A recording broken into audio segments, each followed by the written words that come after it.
Bismillahirrahmanirrahim. Aujourd'hui, une fois de plus, nous allons bastonner l'esprit guide d'église qui anime les chrétiens, l'esprit ignorant d'église qui anime nos amis chrétiens. Ils ont osé affirmer que le docteur des pasteurs du monde entier, le docteur Abdelmajid, ne connaît pas les sources islamiques. Écoutons-le avant la bastonnade magistrale de l'esprit saint qui l'anime, de l'esprit guide d'église qui l'anime, de l'esprit luciférien d'église qui l'anime. Vous voyez, quand Abdelmajid ose dire que chez nous, en islam, nous ne reconnaissons pas l'apostolat de Paul. Pourtant, l'exégèse des versets 13 et 14 de la sourate 36 parle de Pierre, de Jean et de Paul, qui sont tous apôtres de Jésus. Il y a des innovateurs qui avaient surgi lorsque j'ai fait un enseignement dessus en disant non, Ibn Kassir a donné son point de vue. Aujourd'hui, je vais vous lire la sira de Muhammad ibn Ishaq. Nous, en islam, comme les frères le savent, nous ne reconnaissons pas l'apostolat de Paul. La même chose, ces élèves ont relayé sans réfléchir. Suivons-les, puis on revient après. On dit que Paul est un usurpateur, un imposteur qui s'est autoproclamé comme étant apôtre de Jésus alors qu'il ne l'est pas. Paul n'est qui? Paul n'est pas dit. Paul n'est pas disciple de Jésus. Paul n'est pas disciple de Jésus. Voyons ce qu'un musulman du 8e siècle, et qui est une référence pour les sunnites, a dit sur les messagers que Jésus envoya dans les différentes parties du monde. Ibn Ishaq, tome 2, page 534, les noms des messagers de Jésus. Ibn Ishaq dit, Jésus, fils de Marie, avait envoyé parmi les disciples et leurs successeurs qui vinrent après eux sur terre. Pétrus, le disciple, et avec lui Paulus. Paulus était parmi les successeurs et n'était pas parmi ses disciples à Rome. Que les innovateurs viennent me dire encore que Muhammad ibn Ishaq a menti en disant que Paul faisait partie des envoyés de Jésus. Ou bien que Ibn Kassir et Muhammad ibn Ishaq se sont entendus pour mentir que Paul faisait partie des disciples de Jésus. Nous vous attendons. Alors, comme vous venez de l'entendre, il nous dit que le docteur des pasteurs ne connaît pas le sourd islamique, ainsi que ses élèves. Pourquoi? Parce qu'ils ont dit qu'en islam, eux, ils ne reconnaissent pas qui? Ils ne reconnaissent pas Paul. Mais mon cher ami, apparemment, tu n'es pas sérieux sur l'apostolat de Paul. Alors, c'est preuve que Paul est authentique et que Paul est un vrai apôtre. Sa preuve est que dans la sira d'Ibn Ishaq, on nous dit là-bas que Paul fait partie des messagers qui ont été envoyés par Jésus. De même, cela a été rapporté aussi dans Ibn Kathir, qui reconnaissent selon lui unanimement que Paul est un vrai apôtre de Jésus. Et il conclut par là que les musulmans qui rejettent Paul sont des chiites, sont des innovateurs. C'est incroyable. Mon cher ami, je suis le terminus de l'esprit guide d'église qui vous anime. Regarde ce qu'on va te faire. Permets juste à ton Saint-Esprit qui t'anime de s'installer confortablement et de prendre un bic et de prendre un stylo pour commencer à prendre note parce que la correction sera magistrale, la correction sera sans pitié. Alors, premièrement, regardez déjà son ignorance. Et parce que tout ce qui se trouve dans Ibn Kathir ou tout ce qui se trouve dans la Sira sont authentiques et que le musulman est tenu à croire en tout ce qui est écrit là-bas. Non! La Sira, ce n'est pas une révélation. Ibn Kathir, ce n'est pas une révélation. Ce sont des œuvres humaines et non des révélations. S'il rapporte quelque chose qui est authentique, qui est authentifié, alhamdoulilah. Mais s'il rapporte quelque chose, ou s'il dit quelque chose qui n'est pas fondé, qui n'est pas authentique, on prend ça et puis on met dans la poubelle. C'est ça en islam. On ne fait pas de suivisme moutonnier en islam. Non. C'est un manque aussi d'intelligence.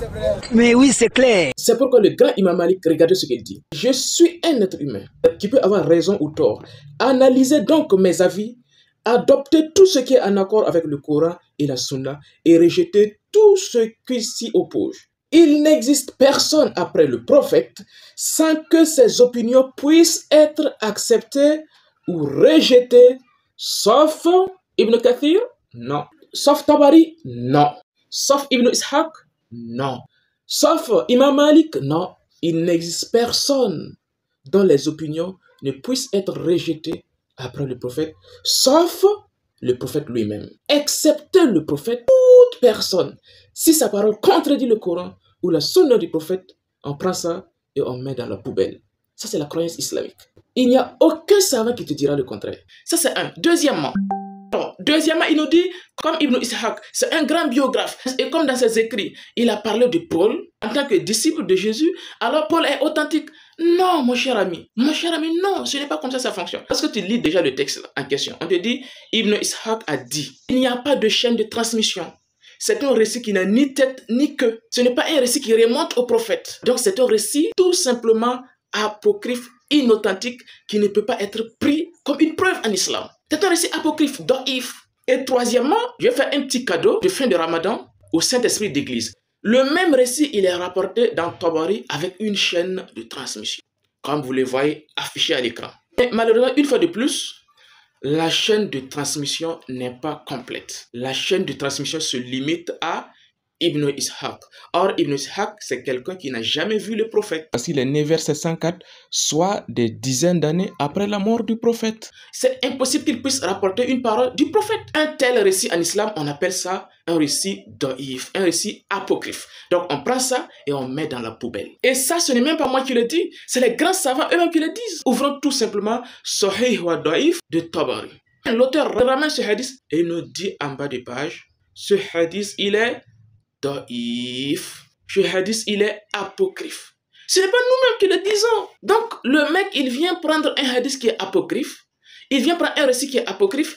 Et il dit, oui, les musulmans, vous êtes des innovateurs. Abdul Majid, docteur des pasteurs, regarde, tu ne connais pas ton livre. Alors que c'est toi-même, l'esprit saint qui t'anime, qui est ignorant. C'est un récit apocryphe en islam. Il ne sait pas ça. Son esprit, c'est nul. Amène ton Saint-Esprit, on va lui donner des cours gratuits ici, au mouvement scientifique. Les cours sont gratuits. C'est extraordinaire. On ne comprend pas pourquoi tu peux venir citer un récit apocryphe pour dire que dans l'islam, Paul, il est authentique. Vous voyez comme ils sont malhonnêtes? C'est ça la malhonnêteté.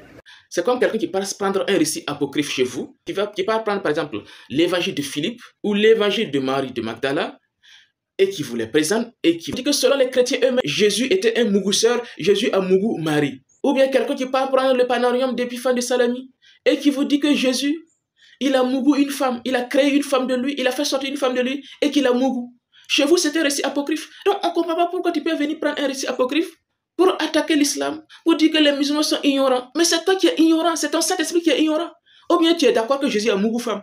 Tu es d'accord que Jésus a mougou femme? Parce que c'est des chrétiens qui ont écrit. C'est des chrétiens qui ont écrit que Jésus a mougou femme, que ton Jésus, il a mougou femme. Tu crois en ça? Donc, si tu ne crois pas en ça, pourquoi tu veux venir prendre un récit apocryphe pour dire, voilà, regardez, dans vos sources, c'est écrit que Paul, il est authentique. Paul n'est authentique. Il n'a aucune source authentique. Ça n'existe pas. À moins qu'à partir d'aujourd'hui, tu vas nous dire que tu es d'accord que Jésus a mougou femme, on va prendre les récits apocryphes de l'islam. Donc, Paul aussi, il est authentique. C'est incroyable. Et comme ton Saint-Esprit ne comprend pas, on va l'aider à travers sa même méthodologie. Selon les mêmes sources islamiques, est-ce que tu sais que Paul, il est en enfer? Pourquoi tu ne cites pas ça? Dans l'Islam al-Mizan de Ibn Hajar, qu'est-ce qui est marqué? Il est dit clairement que Paul, il est en train de cramer en enfer avec Pharaon. Mais pourquoi tu caches ça? Ça aussi, c'est des sources islamiques. Pourquoi tu caches ça? Donc, vous voyez leur ignorance. Son esprit saint ne sait pas que selon les sources islamiques, Paul, il est en enfer.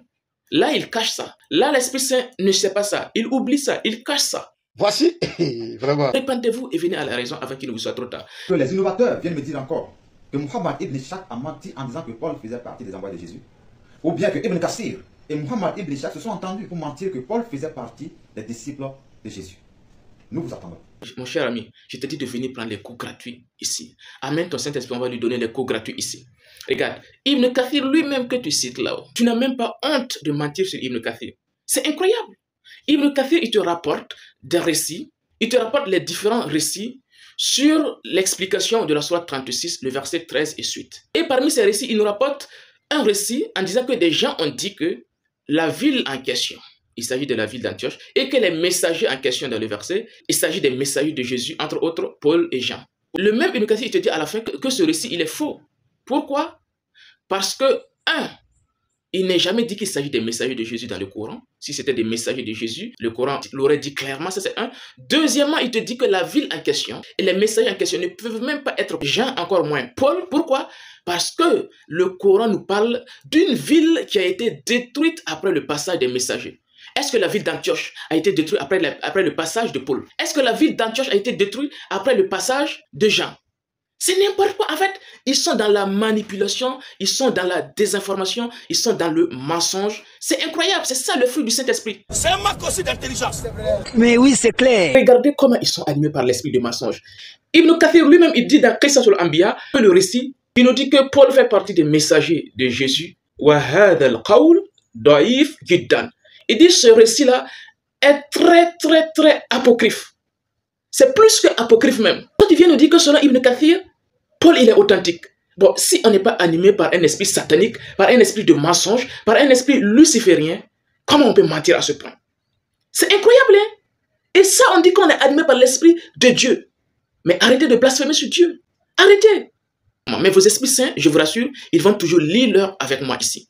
Alors, bref, nous voyons clairement que notre cher ami, l'Esprit Saint qui l'anime, l'Esprit guide d'église qui l'anime, est complètement ignorant. Il ne sait même pas que le récit qu'il cite de Ibn Ishaq est un récit apocryphe, ça c'est un. Selon l'islam, selon le islamique, il ne savait pas ça, ça c'est un. Deuxièmement, il ne savait même pas que Ibn Kathir lui-même, il a prouvé clairement avec le Coran que les messagers en question, il ne peut s'agir nullement de Jean, encore moins de Paul. Il ne sait pas ça. Troisièmement, il ne sait même pas que selon les sources islamiques, selon ses propres critères, son apôtre Paul est en enfer. C'est incroyable. Ça, ce sont des preuves factuelles qui prouvent qu'ils sont animés par des esprits d'ignorance, des esprits incompétents. C'est avec un tel degré d'ignorance qu'il vient avec audace pour faire une vidéo, soi-disant corriger le docteur Abdul Majid, soi-disant corriger le docteur des pasteurs. Toi, ton Saint-Esprit connaît quoi pour corriger le docteur des pasteurs? Un Saint-Esprit nulard comme ça? Répands-toi avant qu'il ne te soit trop tard. Chers chrétiens, ne vous laissez pas berner par des pseudo-guides d'église, par des ignorants pareils. À bon entendeur, salut.